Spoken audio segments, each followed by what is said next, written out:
Welcome back to Decorating with Kelly.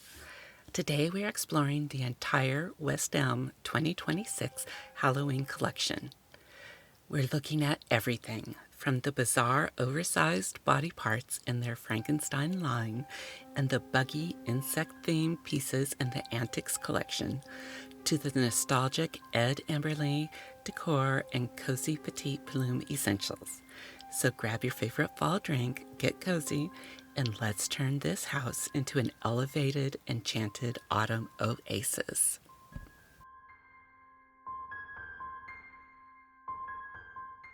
This is a lookbook video with minimal commentary. It is designed with a relaxful viewing in mind.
Quick note, I have a new channel called The Silver Lining with Kelly, dedicated to vintage and heirloom pieces, tableware, decor, the things that have actual history behind them. Because honestly, a West Elm room is fine. A West Elm room with your grandmother's antique sideboard and a set of mid-century bar glasses you found at an estate sale. That's the version nobody else can replicate. The link is below.